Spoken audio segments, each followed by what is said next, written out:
Okay, the last section today is to look at buy now, pay later products through the lens of gamification, and in particular, using Sian Nagai's work on the gimmick.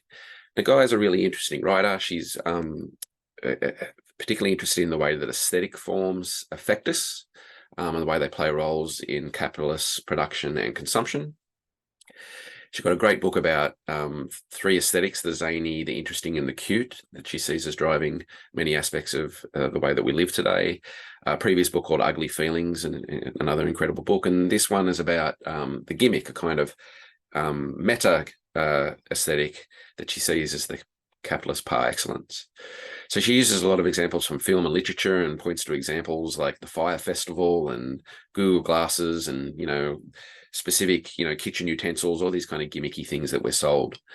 But what's important here is when it comes to the gimmick is that the gimmick produces ambivalent feelings. We know we're kind of being grifted when we engage with a gimmick, and it kind of reveals some of the antinomies and contradictions that are at the heart of blurry lines between production and consumption.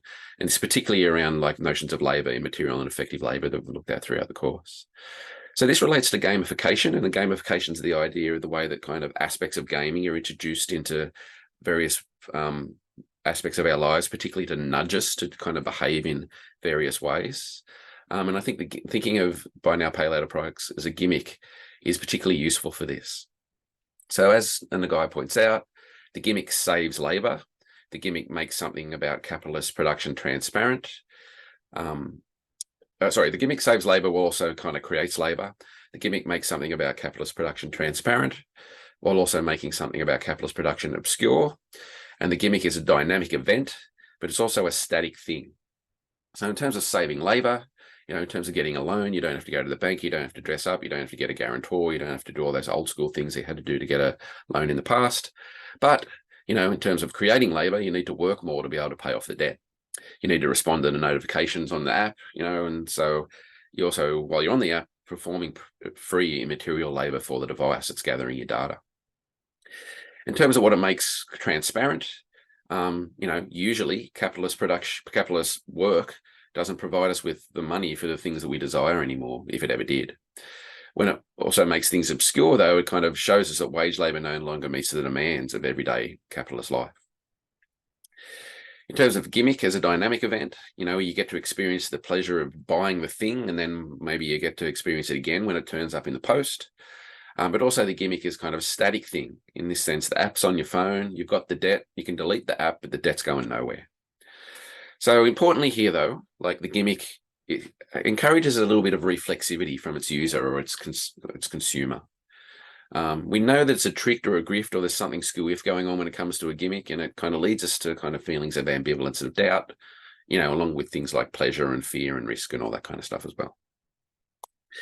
So in terms of our research participants and kind of resonating with some of these conceptual ideas, I noticed that there was a lot of these kind of, particularly around how the gimmick makes something about capitalist production transparent, but also making something about capitalist production obscure, coming up quite a bit in the interviews.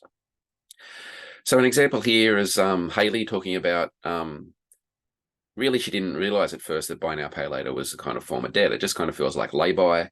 But like, as she says here, when using it at the beginning, I felt secure and she felt safe with my finances, knowing that I could put on Afterpay or ZipPay, and then I could pay it off and it would be fine. But now it's come into a crux where it's actually making me really anxious about how I'm going to afford the things that I need to afford. It's pretty frightening, trying to wonder if I'm ever going to pay this thing off. So at first there she feels comfortable with what just feels like a new way to pay, but then the kind of grift reveals itself.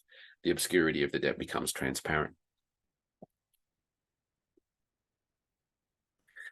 Another one is this exchange here with Claudette, and some of the buy now, pay laters are kind of encouraging people to, use it for everything, all your purchases, even your rent and your kind of grocery shopping. A one-stop shop, a way of kind of organizing your financial life. But this means that every purchase you make conceivably means you're actually going into more and more debt. Even if you have the money in your account, you've got to then kind of transfer it in there. So here Claudette's talking a little bit about like when we showed them some advertising in these interviews, immediately jumped on the own the way you pay. It's all about, being in control, being happy, having the stuff right now. But then Chloe starts talking about how, quite reflexively and critically here, and shows that young people aren't kind of cultural dupes when it comes to this stuff. She points out that they're selling a lifestyle here. Seems like you're going to be debt free, or it's not debt, but it's really deceiving. It's always hanging over your head. So we showed this kind of bundle bear, the kind of, the different kind of cutesy stuff used to kind of advertise these things. And as Claudette points out, it's covering up the fact that you need to pay them with 2 weeks, or as she says, you'll be scratched by the paws. So the kind of cutesy marketing here is interesting. There's a bundle bear, and there's this idea that, like, if you're struggling with your repayments, you can pause your repayments, and they use PAWS to say that. And she points out here, Chloe, this marketing is trying to let your guard down a bit so you don't really see it as debt, capitalizing on the cutesy nature of this kind of stuff. And then, as Nathan points out here, the kind of this platform in particular is like having all your finances on one platform, kind of like the way that kind of Spotify tries to do that as well. Claudette talks about in this kind of that it's kind of these buy now pay laters kind of rise up as opposing banks, kind of the way that Instagram rised up to begin with to oppose Facebook. As she kind of points out, buy now pay later products, everything that banks are not, this is it. Now, importantly here, remember that like Facebook ends up owning Instagram, and it might be the case that the big banks end up owning a lot of these buy now pay later products. But there's a kind of feeling of, as I was talking before, different feelings of the way that people orient themselves to this stuff. So she also points out how through the marketing that we showed them that they're trying to distinguish themselves from banks. It's literally just opposing that entire world. But surprisingly, I guess a lot of people, it becomes less transparent. Again, moving back to the gimmick here. So there's ambivalence in the kind of responses here. They kind of see them as useful products, but they're also wary of being trapped and tricked by them. So the buy now, pay later product is a gimmick. It strains to get our attention through this marketing, but one can see that something is not quite right, that it's not so transparent, that on the outside it seems easy, but when you look closely, you can see the grift. As I was, again, talking about before, the buy now, pay later products are kind of very much have a resonance. There's affinities with kind of using financial apps, just like using all the other apps. And the financial apps tend to kind of import many of the aspects of those social media and consumption apps. They have aspects that look a lot like Spotify or look a lot like Pinterest in them. And they often have their own shops in them as well, where you can buy stuff through them. So they're kind of convenient in many ways, and they kind of resonate with the way that young people practice and consume anyway. So some of these include things like pop-up reminders, kind of like what Spotify does, as Renee's talking about here. It reminds you of a thing you bought in previous times, in previous stores. And it kind of also, the algorithm shows you stuff like you've bought before. Like, again, she's relating this to Spotify. Look, like you've looked at this genre of music. You've looked mostly at fashion or baby things. This category, this was your favorite store. This kind of thing that Afterpay does to try and make you buy more stuff, inevitably to go into more debt. So the rewards being offered here, as I discussed before, as well, is kind of like leveling up in a successful video game, but it can actually feel like an opportunity to get more into debt rather than actually a reward for anything. The reward is never more money. It might be like $10 here and there, but it doesn't kind of ever wipe the debt. So these social media aspects, reminders, anniversary things, all this kind of stuff, very much from the gamification playbook, very much using the same kind of technology and psychological mechanisms that things like poker machines use to try and keep you on the platform for longer and longer, with the inevitable effect being trying to get people to come into more debt. But importantly here, the young people that we spoke to were wary of these things. They weren't just kind of mindlessly consuming. They were having kind of critical analysis of what's going on here. So in terms of being level up, as Kylie's talking about here, they sent me an email notification saying that you've been a member for a year or whatever, you now can increase your spending. So I think at that time she had $1,000. Then on the anniversary date, all of a sudden she can now spend $1,500. And she didn't even get the option of yes or no, it just increased. So she was offered more debt there, even though she actually didn't want it. Others talk about the shop components. It's cool, just go browsing. It's really clear and simple to understand. It's straightforward. Top of the screen, 2,000 available to spend in any store. It's big and bold on the screen. And what's interesting about this is it kind of, again, relates to some aspects of gamification.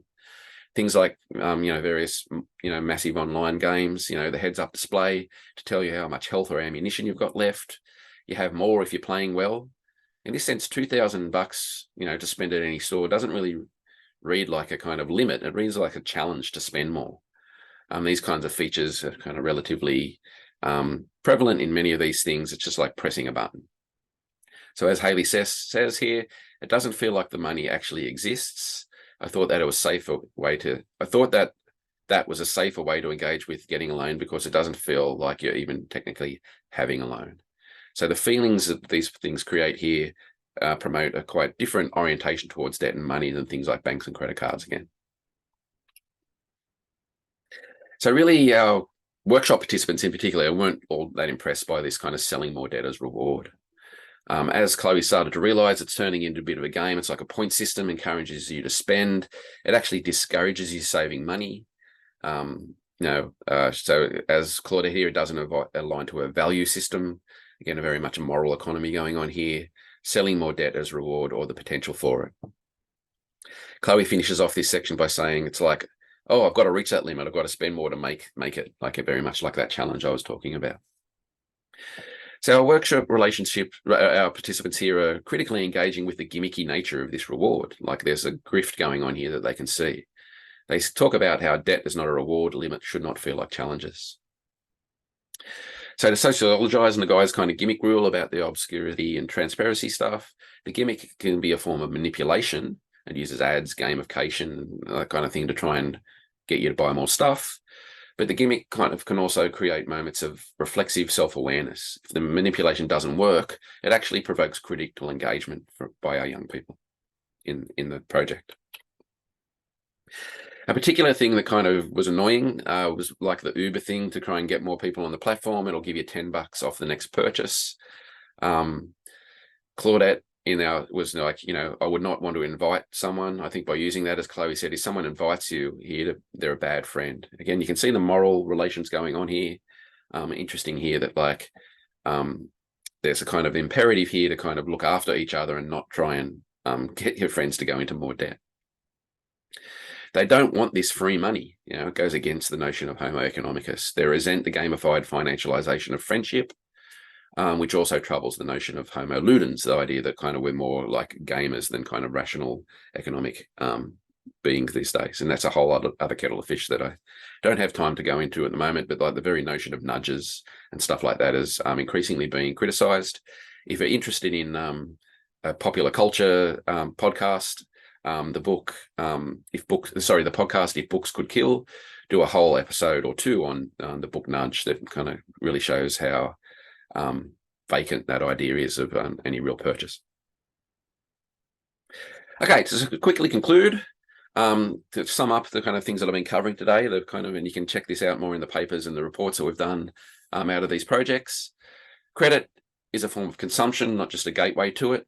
And debt is basically inevitable now for everyone, including rich kids. There's just kind of different things going on in that space. Our young people were both had lots of knowledge and literacy about these kind of things, but also very confused about them as well. And many financial products are really confusing. It's hard to know what's going on. They have the usual 15 pages worth of legalese around them that no one ever reads and all that kind of thing. So the responsibilities here are sometimes hard to fathom. They had pretty clear understandings of what good and bad debts are, particularly around the moral hierarchies of like, more upwardly mobile or invest in future kind of debts compared to more instant gratification stuff. But the way debts feel, I think, is a particularly important way to conceive of these things. Economic activity has largely been seen as rational, but what we're showing here that actually emotions are really important when it comes to this kind of stuff. It has effects on orientation towards the future, has effects on the possibilities of well-being. It has effects on, being able to set up a family and have a satisfying life and have some forms of independence. We can see the kind of gimmicks. The idea of gimmicks is important here when buy now, pay later stuff. They are gimmicks and they use gimmicks. So I think that's a useful conceptual device to help understand this kind of stuff. And also buy now, pay later, like desperately needs to be regulated. So that's coming in at the moment. There's been a whole bunch of debates over it. But seeking help in this space when you get into trouble is quite difficult. There's lots of stigma and very few appropriate services. Okay, I'll leave it there. Thanks.